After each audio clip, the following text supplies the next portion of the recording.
स्वागत है आप सबका नेक्स्ट एपिसोड में। पिछले एपिसोड में हम लोगों ने देखा था कि किस तरह से रियो ने अपने रेस्टोरेंट की जिम्मेदारी हैना को दे दी थी, क्योंकि उन्हें एक गांव सेव करना है जहां पे रेनी ड्रैगन जो है उसका अटैक हो गया। अटैक तो नहीं लेकिन उसकी पावर की वजह से वहां पे बहुत सी बारिश हो गई है, वाटर फ्लड आ गया है। उस वजह से उसे इमरजेंसी फूड के लिए वहां पे जाना पड़ रहा है और सारा भी उसके साथ जारी है। उन्होंने इक्विपमेंट सब इकट्ठा कर लिया है जो भी गांव वाले की सहायता के लिए जरूरी होंगे। अब उनका एक एडवेंचर शुरू होता है। वो जा रहे हैं अब विलेज की तरफ। बैगन में बैठकर मायाई यानी कि जिस विलेज में ये जा रहे हैं उसका नाम मायाई है। मायाई विलेज की तरफ वो निकल पड़ते हैं, लेकिन उन्हें नहीं पता कि फॉरेस्ट में सिर्फ मॉन्स्टर ही खतरा नहीं है, थीव्स भी है। अब दो डाकू दूर से ही उनकी वैगन पर नजर रखे हुए थे। उनके लिए ये तो जैकपॉट है। उन्हें लगता है कि कोई वीक मर्चेंट उनके जाल में फंस गया है। वो झाड़ियों में से निकलकर रास्ता ब्लॉक कर देते हैं, हथियार निकालकर धमकी देते हैं, जो भी कीमती सामान है छोड़ दो प्यारे। रियो अचानक इस सिचुएशन से डर जाता है। तभी बैगन के अंदर से एक आवाज आती है, चिंता मत करो, इसे हमें हैंडल करने दो। एक डाकू गुस्से से चिल्लाता है, लेकिन अगले ही पल कुछ उसे जोर से लगता है और फिर वो गिर जाता है। अब दूसरा डाकू शौक में पड़ जाता है, ये क्या, इनके पास गार्ड्स भी हैं? और सच में उनके पास गार्ड्स हैं। पीछे से एक हाथ उस डाकू के कंधे पर आता है और बोलता है और वो बंदा कहता है कि डाकुओं ने गलत लोगों से पंगा ले लिया। पीछे से आवाज आती है कि तुम लोग काफी हिम्मती हो, एक एस रैंक पार्टी को चैलेंज कर रहे हो। बस वही गेम ओवर। अगले पल दोनों बैंडेज जमीन पर गिराए जाते हैं और अगले पैनल पे बंधे हुए दिखते हैं। रियो राहत की सांस लेते हुए उस पार्टी को थैंक यू बोलता है। उनके लिए ये कुछ भी नहीं था। उनमें से कोई कैजुअली बोलता है कि ब्रेकफास्ट से भी आसान था। सारा तब बताती है कि उसने एक्सेप्ट नहीं किया था कि विच स्टाफ पार्टी खुद आकर उन्हें प्रोटेक्ट करेगी। वो पहले से ही इस ग्रुप के बारे में सुन चुकी है। पूरे रीजन में उनकी फेम है। रियो को कुछ समझ नहीं आता। वो धीरे से सारा से पूछता है कि ये लोग सच में इतने बड़े डील हैं क्या? सारा सीधा जवाब देती है कि बड़े नहीं, टॉप लेवल हैं। पूरे किंगडम में सिर्फ 3 एस रैंक पार्टीज हैं और ये उनमें से एक है।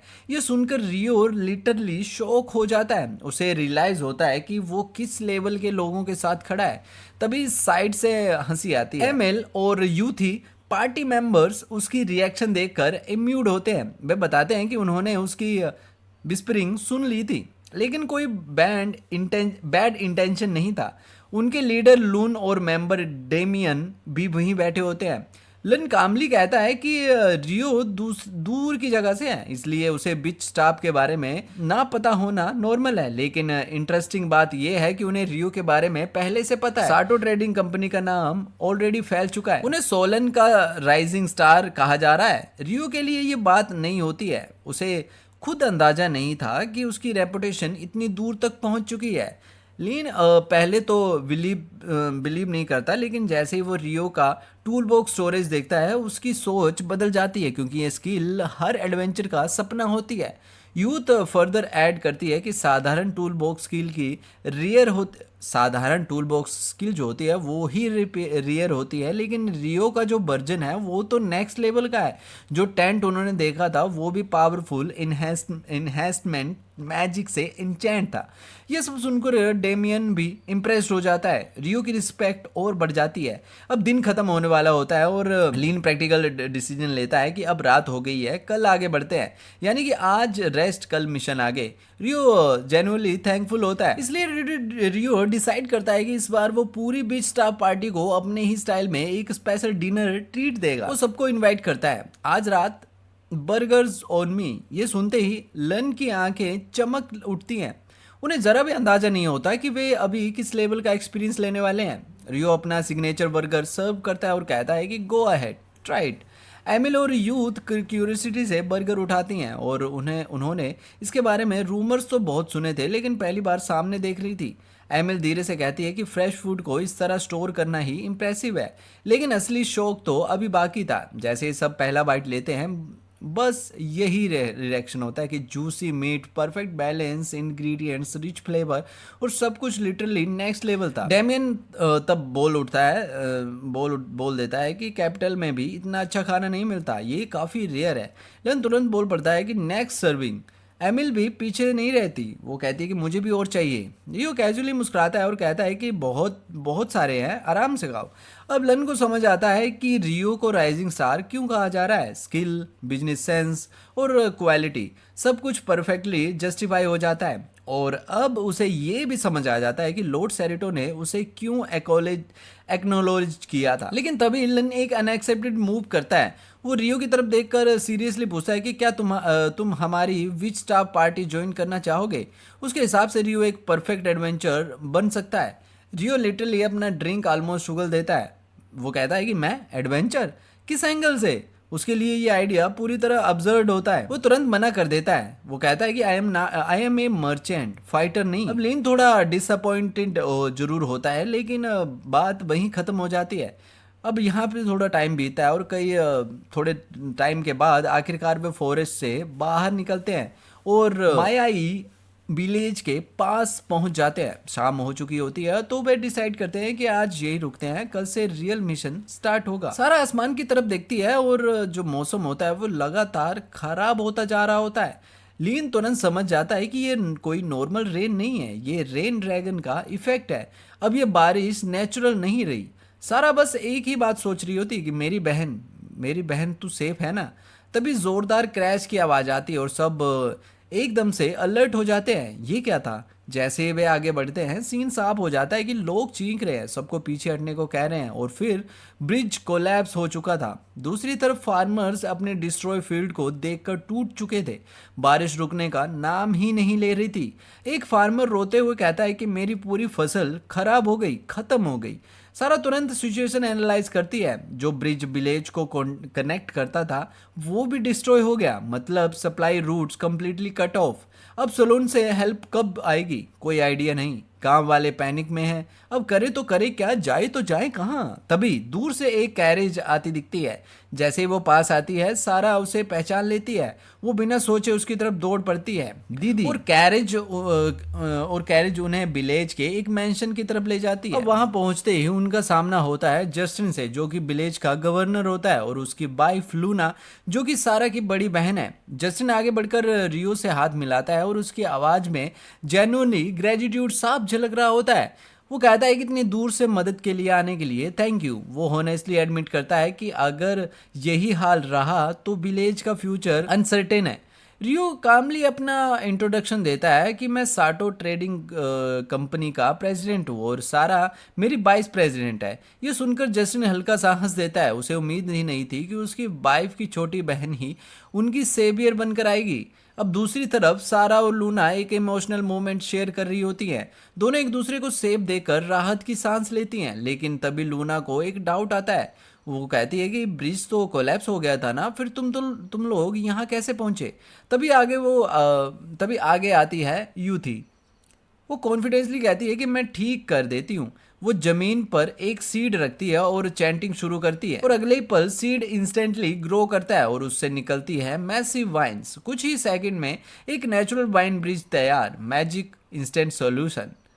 अब रियो ये एक्सप्लेन करता है कि लूना क्लियरली इंप्रेस्ड हो जाती है। उसे इस लेवल की मैजिक की उम्मीद बिल्कुल भी नहीं थी। अब क्लियर हो जाता है कि ये टीम सिर्फ नॉर्मल नहीं, टॉप टायर स्पेशलिस्ट भी हैं। Engineer plus construction magic, combat support. Emily आगे बढ़कर बताती है कि मैं कॉम्बैट स्पेशलिस्ट हूँ, थ्रेट आया तो हैंडल करूंगी।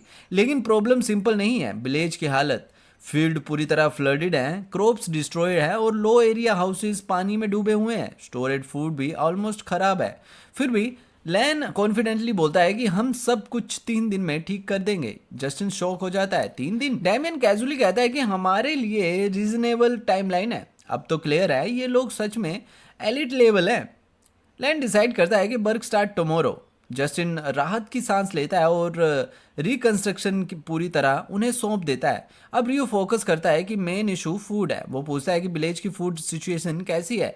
जस्टिन का जवाब सीधा और हैवी होता है कि क्रिटिकल है। फ्लड की वजह से स्टोर्ड फूड खराब है और फिलहाल उनके पास थोड़ा बहुत खाना तो है, लेकिन स्टॉक जल्दी खत्म होने वाला है। रियो तुरंत समझ जाता है कि सिचुएशन एक्सेप्टेड से ज्यादा सीरियस है।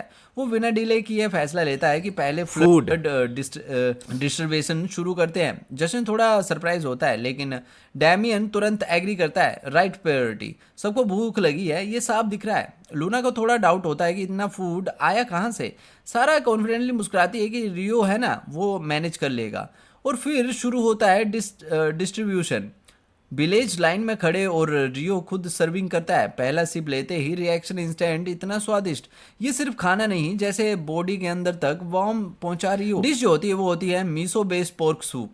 परफेक्ट स्पाइसेस, बैलेंस फ्लेवर और सॉफ्ट रिच बीट। एक बुजुर्ग आदमी बोल उठता है कि मैं इसे पहली बार खा रहा हूँ, फिर भी इतना कंफर्टेबल क्यों लग रहा है।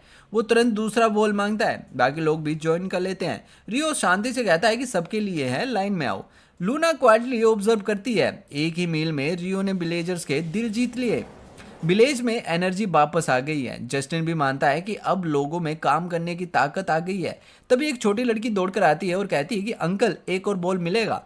अंकल सुनकर रियो थोड़ा हिट होता है अंदर से, लेकिन वो बस मुस्कुरा देता है। डिस्ट्रीब्यूशन के बाद रियो और एमिली निकलते हैं उन विलेजर्स के पास जो अभी भी रिपेयर वर्क कर रहे हैं। रास्ते में रियो पूछता है कि तुम्हारा यहाँ हेल्प करना ठीक है। एमिली एक्सप्लेन करती है कि हम कॉम्बैक्ट फोर्स हैं, लेकिन सिचुएशन के हिसाब से सपोर्ट करना सही है। थोड़ी दूर आगे कुछ विलेजर्स एक जगह इकट्ठा हैं। रियो पास जाता है और देखता है उसका दिमाग हिल जाता है। सबसे आगे लैन, वो बस अपना हाथ जमीन पर रखता है और जमीन धंस जाती है। एक मैसिव क्रेटर बन जाता है। रियो के मुंह से निकलता है, ये अभी क्या हुआ। उधर डैमियन और बाकी लोग ऐसे बिहेव कर रहे हैं जैसे ये कोई बड़ी बात नहीं है। वो कैजुअली कहते हैं कि थैंक्स फॉर द फूड। रियो पूछता है कि ये क्या था। लैन काल्मली एक्सप्लेन करता है कि मैं सोइल और रॉक्स कंट्रोल कर सकता हूँ। ये वाटर रिजर्वोयर के लिए है। और तभी डैमियन अपनी एबिलिटी दिखाता है। वो लिटरली हवा से पानी क्रिएट करता है और उस क्रिएटर को भर देता है। Instant water reservoir ready. काम खत्म। लैन और डोमेन अगले टास्क के लिए आगे बढ़ जाते हैं। रियो वहीं खड़ा रह जाता है। उसके दिमाग में बस एक ही सवाल होता है, क्या ये सच में इंसानों के लिए पॉसिबल भी है। तभी उसे दिखती है यूथी। परफेक्ट टाइमिंग, वो सामने वाले घर की रूफ ठीक करने वाली है। रियो सोचता है कि रूफ ये कैसे ठीक करेगी, लेकिन तभी एमिली हल्का सा मुस्कुराकर रियो से कहती है कि बस तुम देखते रहो। युवती फिर से चैंटिंग शुरू करती है और अगले ही पल छत पर अचानक वाइन सूखने लगती हैं। हर तरफ फैली हुई बेलें। कुछ ही सेकंड में वो वाइन्स गायब हो जाती है और छत पूरी तरह से रिपेयर हो चुकी होती है। असल में युवती ने लकड़ी को ग्रो करके रूफ फिक्स कर दी थी। रियो बस दंग रह जाता है। वो कहता है कि वाओ, क्या सही में एस रैंक एडवेंचर्स की ये ताकत है। ये लोग अपने स्किल्स को मिट्टी, पानी, पौधों जैसे एलिमेंट्स पर अप्लाई कर सकते हैं। रियो धीरे धीरे वापस अपने कार्ट के पास आता है और देखता है कि आज का सारा फूड ऑलरेडी डिस्ट्रीब्यूट हो चुका है। वो एमिली को थैंक्स बोलता है कि हेल्प के लिए आपका बहुत बहुत धन्यवाद। लेकिन अंदर ही अंदर उसके दिमाग में यही बात घूम रही होती है कि सबकी एबिलिटीज कितनी इंसेन है और उसने कंस्ट्रक्शन में कुछ खास किया भी नहीं। उसे थोड़ा बुरा लगने लगता है, मैं इनके लेवल तक नहीं पहुंच पा रहा। तभी पीछे से एक आवाज आती है कि अंकल। रियो मुड़कर देखता है कि वो वही छोटी लड़की है। उसकी माँ भी उसके पीछे पीछे आती है और जल्दी से माफी मांगती है। वो कहती है कि सॉरी, ये फिर से आपके पास आ गई। रियो जेंटली पूछता है कि कोई दिक्कत है। लड़की जिसका नाम क्लेयर है, धीरे से मुस्कुराकर कहती है कि थैंक यू अंकल। वो बताती है कि आपका बनाया हुआ ब्रेड बहुत टेस्टी था। इतना सॉफ्ट ब्रेड मैंने कभी नहीं खाया। और फिर गांव के सब लोग आपके बहुत आभारी हैं। हमने पहले कभी इतना स्वादिष्ट खाना नहीं खाया। ये सुनते ही रियो का दिल हल्का हो जाता है। उसका मूड इंस्टेंटली अपलिफ्ट हो जाता है। वो क्लेयर को मुस्कुराता हुआ कहता है कि थैंक यू और आज रात फिर से खाना बनाऊंगा तो वेट करना। क्लेयर के चेहरे पर बड़ी सी स्माइल आ जाती है और वो खुशी खुशी भाग जाती है। अब उसी पल रियो को एक रियलाइजेशन होता है कि ये टाइम खुद को दूसरों से कंपेयर करने का नहीं है। उसे बस वही करना है जो वो कर सकता है। दोस्तों, आज के एपिसोड में इतना ही। चैप्टर खत्म, एपिसोड खत्म। मिलता हूँ नेक्स्ट चैप्टर के साथ, नेक्स्ट एपिसोड के साथ। तब तक के लिए टेक केयर, बाय बाय।